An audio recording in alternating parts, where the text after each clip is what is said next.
He has a 1-1 count. That one's struck high. Left side. That one's going. That's out of here off the wall. You have got to be kidding me.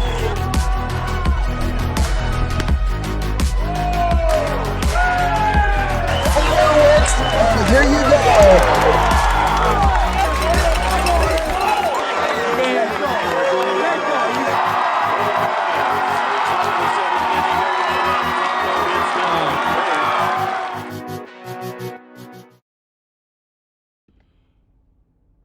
All right, ladies and gentlemen, welcome one and welcome all inside a High and Tight's Ranking Reveal Show, where we get to dive into how the landscape has changed for Class 1A, 2A, 3A, and 4A. We dive into all of that and more.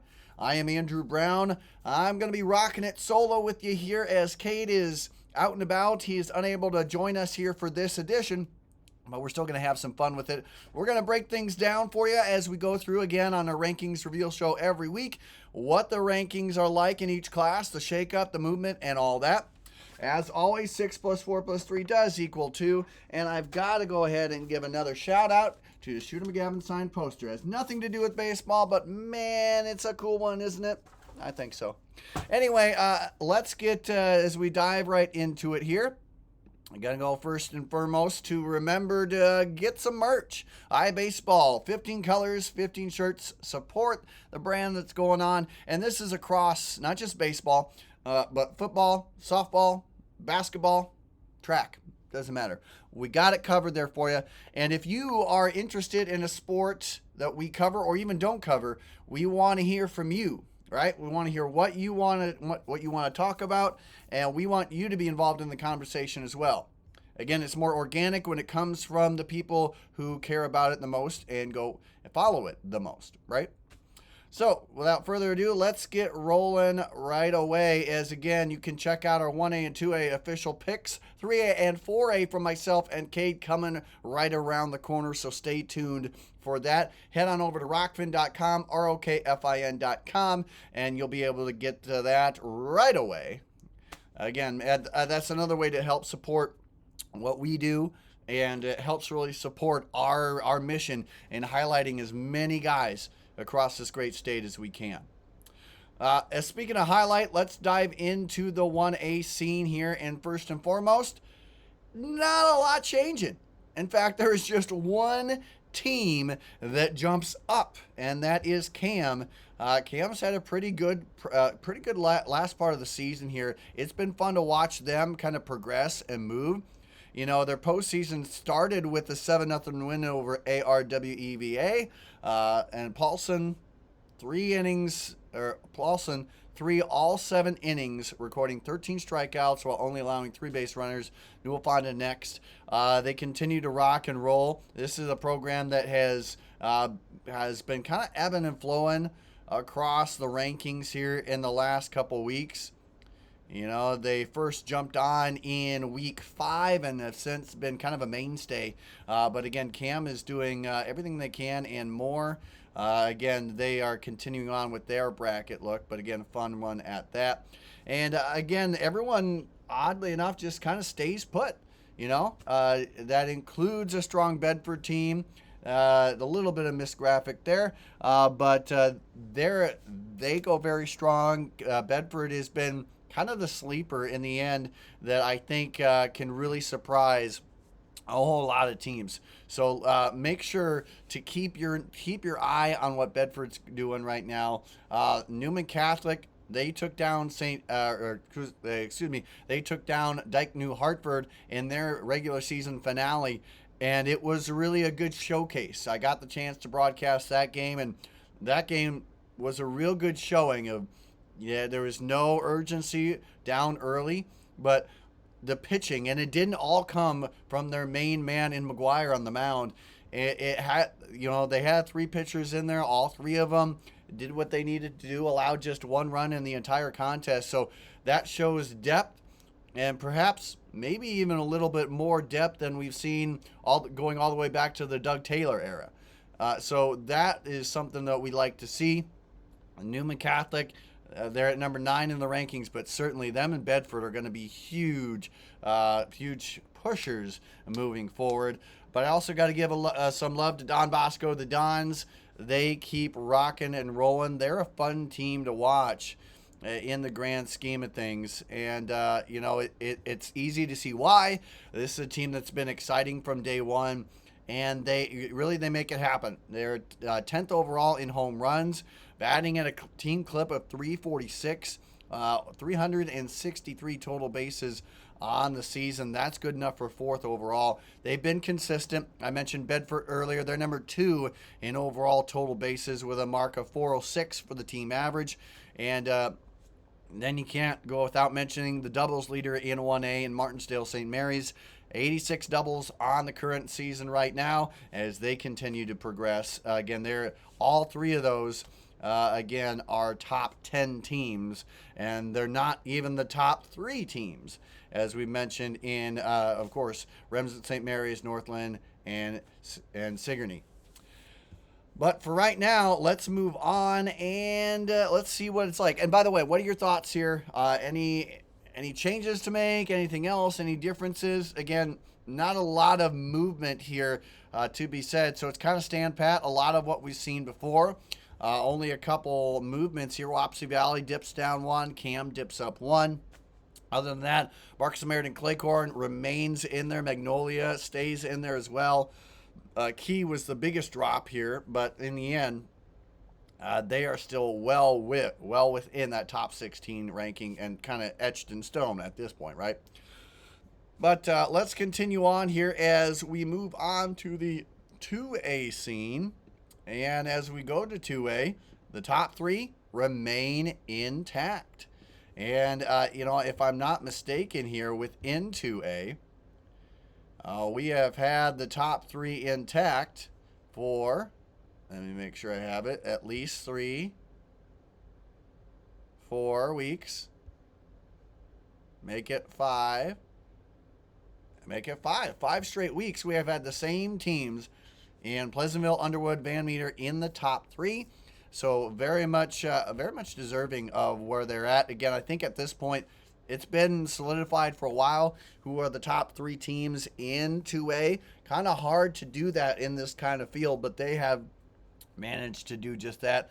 I want to give a big shout out here to Dyke New Hartford as they bump up here. They have a absolute strong campaign going on right now. They've been rocking it here, and one of the things that I got to see is the depth of their pitching as well. Again, they too played in a game against Newman Catholic, and they went toe to toe. In the end, this is a Dyke New Hartford team that excels winning those close games. Again, against Newman, it just didn't turn out in what is normally their favor.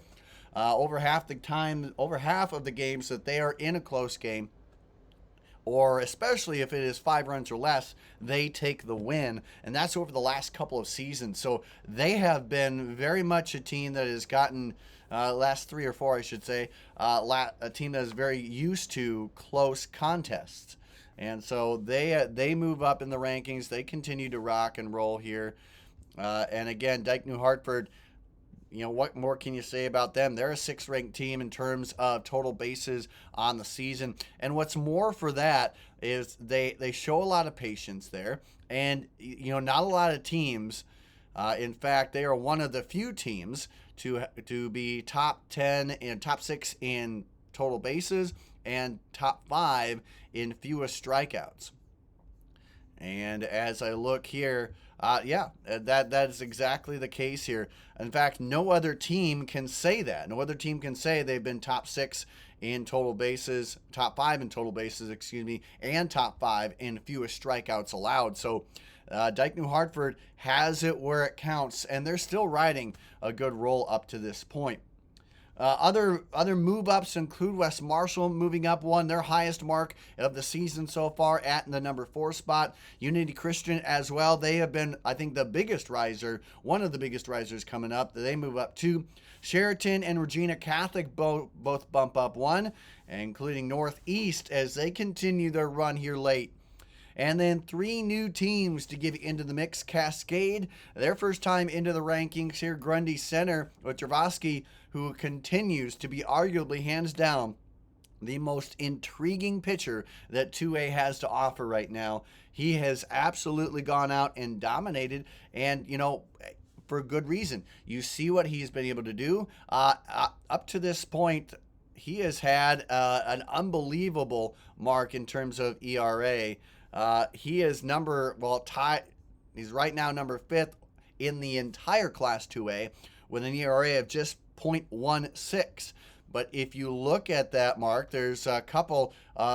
He has the highest innings pitched total, or the second highest innings pitched total, I should say, with the lowest ERA.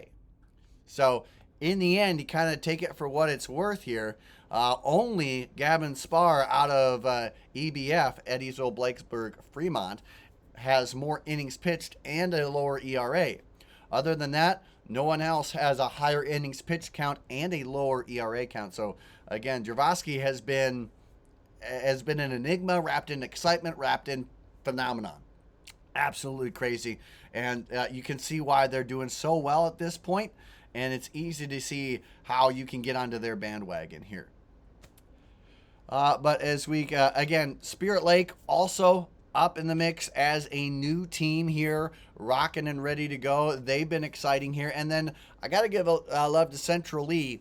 Last week they were in the rankings for the first time. They bumped up here, and they continue to move on. It's kind of one of those feel-good stories, honestly. They have made their way over the last few years as a kind of a staple here in the 2A ranks, and it's really fun to watch them continue to go through, continue to march along. In the end, with this team, the Hawks had 2 of their biggest tests over the last week. And the reason being they're up by 3 is they passed with flying colors. Wins over Burlington Notre Dame and St. Ansgar. They're up to 14 home runs on the season now. So as long as those barrels keep rolling, there's little issue in Central League going anywhere outside of the top 16 rankings, especially as we hit postseason play. So there you have it right there. Some teams that are well on their way into the mix. A fun slate at that. And again, 2A, honestly, I see it as another one of those, we're going to have upsets. We're going to have mainstays in the state tournament. I think 2A could arguably be one of the more exciting classes right now, just because last couple of years, it's been the class of upsets. It's been the class where we don't know who exactly is getting in at all. Number 1 seeds are not a lock. And Pleasantville, Underwood, Van Meter, all of them have felt a little taste of upset in the last few years. My biggest storyline at this point for 2A is Van Meter going to get upset for a 3rd straight year, lying just 1 game short of the state tournament?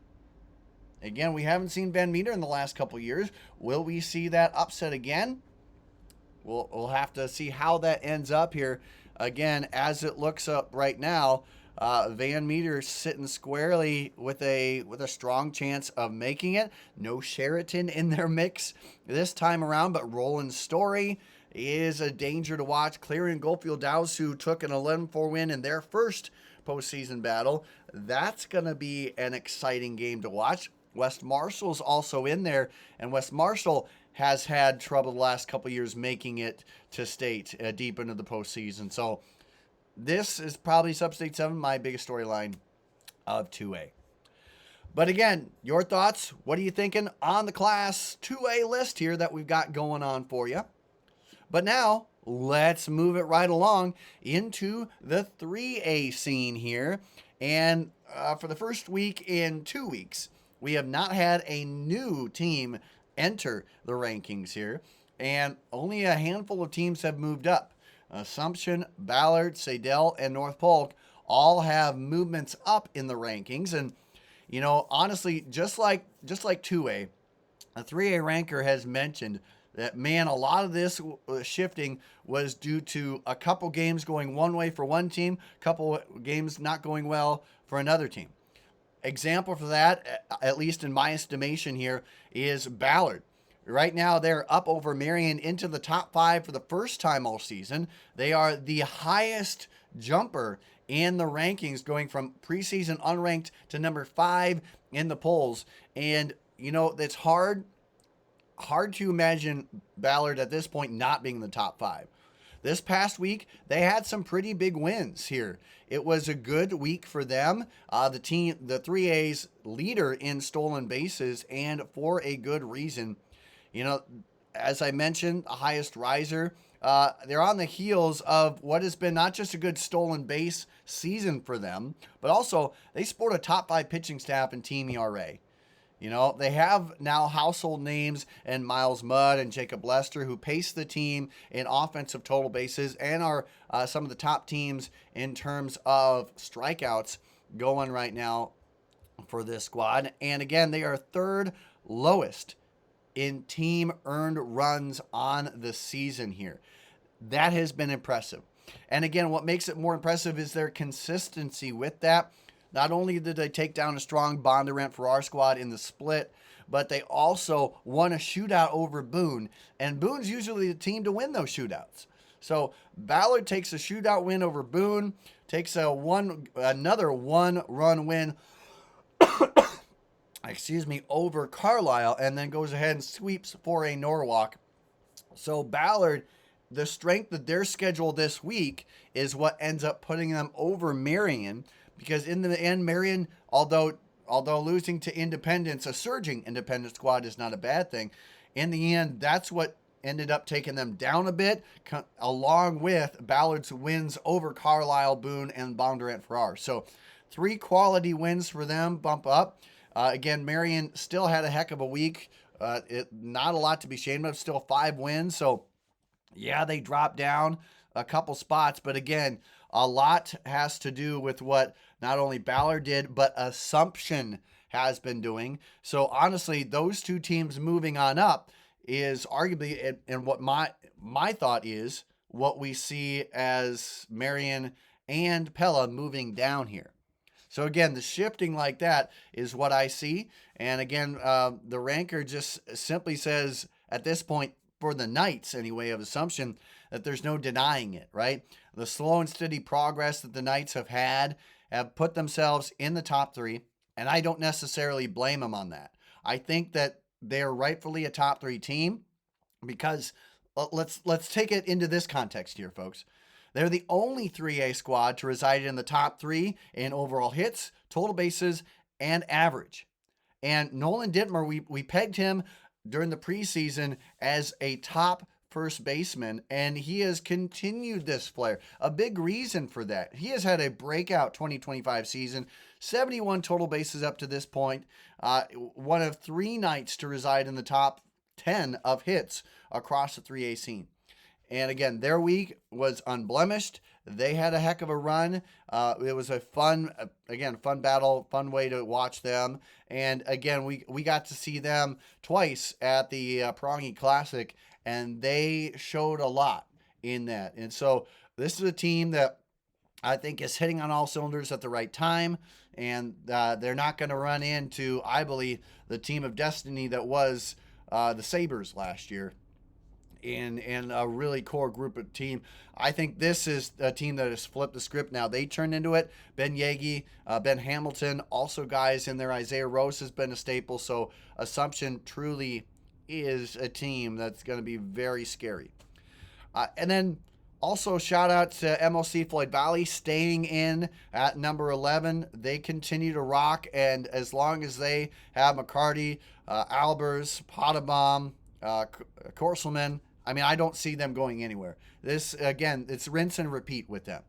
But also got to give shout out here to North Polk. They have gotten back into the rankings and now move on up. They were unblemished in the week, and this is a team that I will hands down die on this hill if I need to. North Polk has the best outfield that I have seen or will see.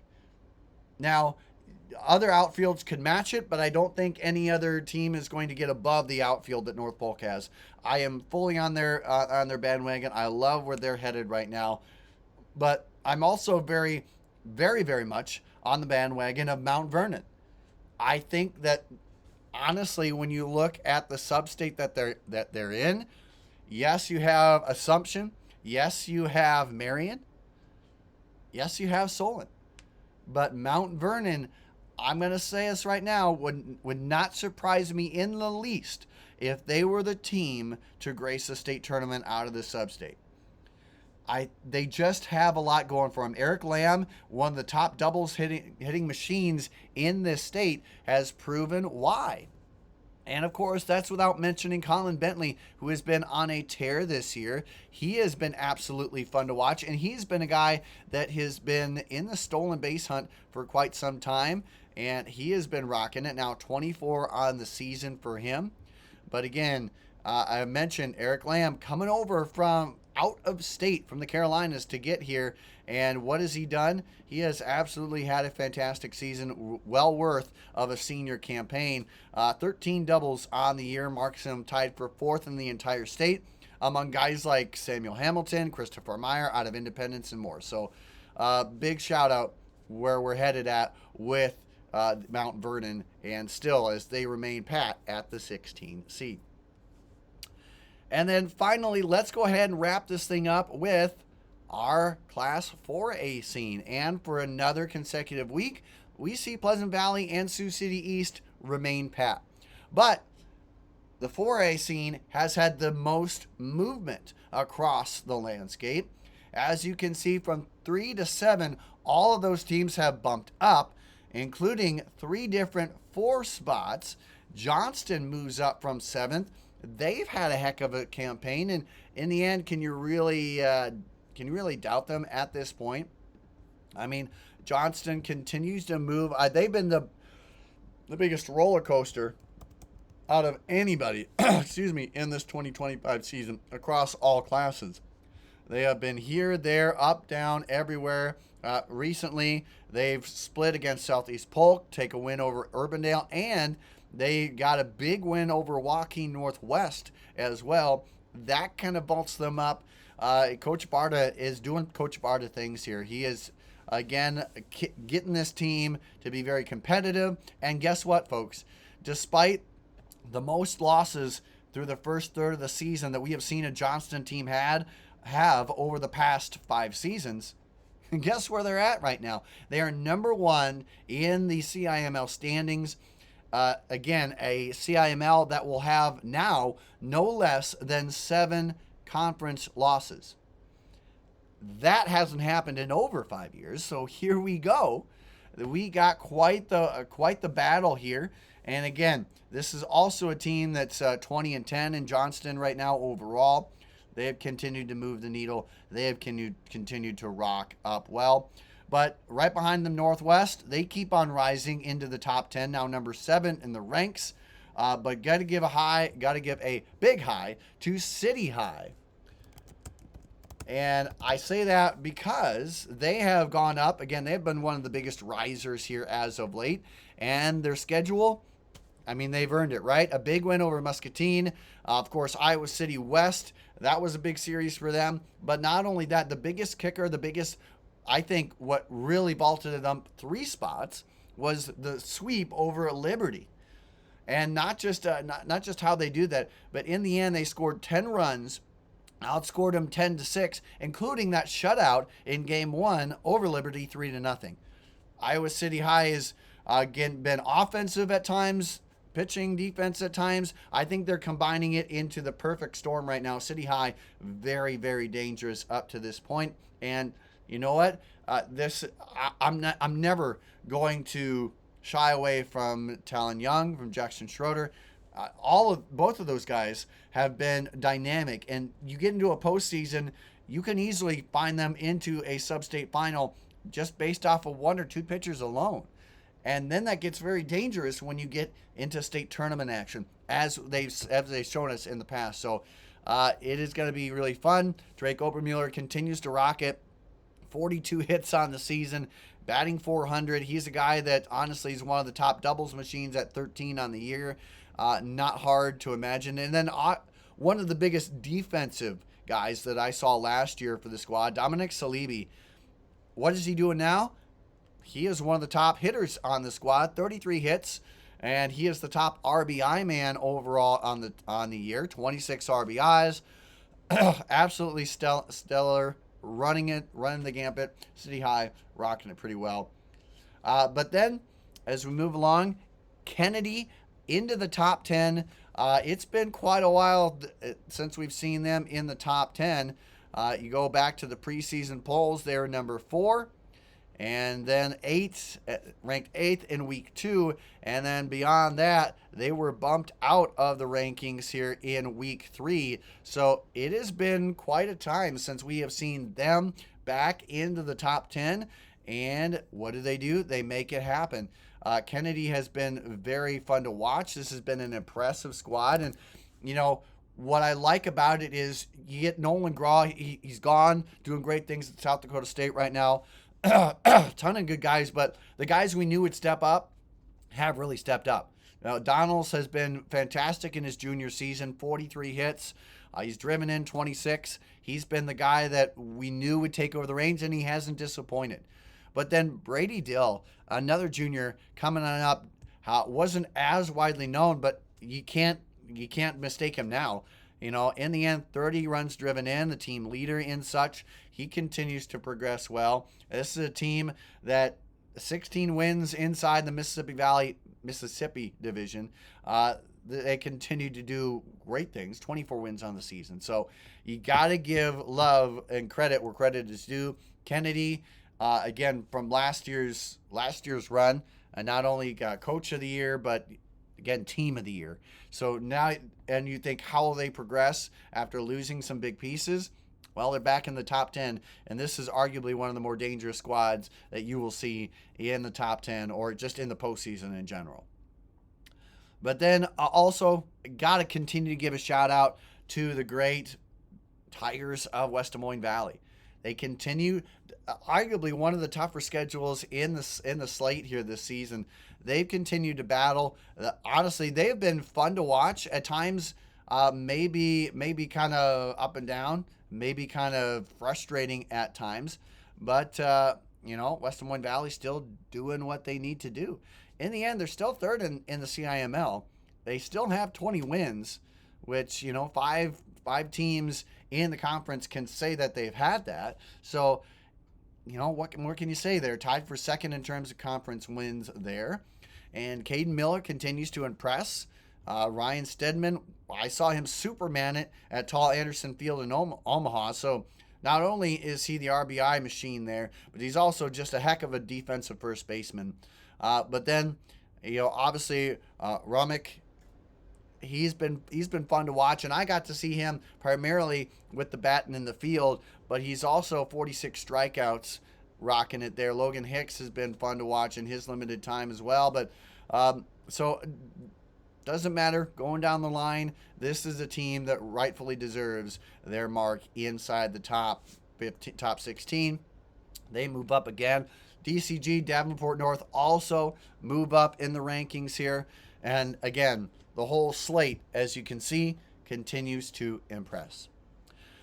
So with that, ladies and gentlemen, I want to say that's it. That is our look here for what is coming on up here for the rankings. Again, social media should be out if it isn't already. That is what you will be seeing. But for right now, really appreciate tuning in and making this part of your day.